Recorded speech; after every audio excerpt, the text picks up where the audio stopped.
all reputable polling companies release the cross tabulations that underlie the polling arguments that they are making, but this one didn't. And I said, who did this poll? And it turns out, I'm not even making this up, the name of the pollster is POS Polling. Okay? So well, there you go. I was like, bit on the nose. What does POS stand for? Well, POS is Public Opinion Strategies. And Public Opinion Strategies, I quickly found out, has been around since the early 90s. They're based just down the road from Washington, D.C., in a little suburb called Alexandria in Virginia.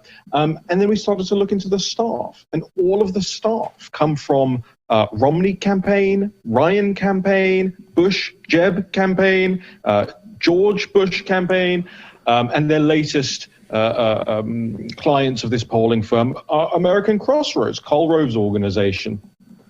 Then you start to look into, okay, all right, so we know this about them. That's okay. Those people exist. I'm not denying they exist. I'm not denying their right to run polling firms if they want to.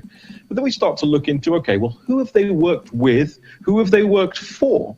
And you start to see pharmaceutical companies, Procter & Gamble, Pharma Lobby, American Medical Association, Bill Gates Foundation. And I start to think, oh my goodness, we've hit the mother lode with this.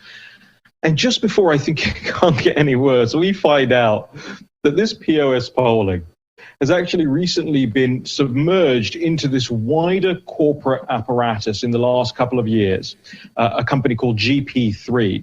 And the head of GP3, the CEO of GP3, he is actually somebody who worked directly for Golden Telecom. Golden Telecom was owned by George Soros.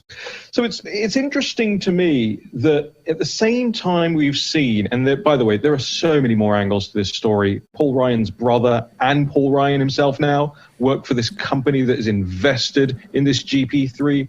And you start to see that there are layers upon layers upon layers of anti-Trump, like hardline, committed, ideological, and financial anti-Trump interests at play here.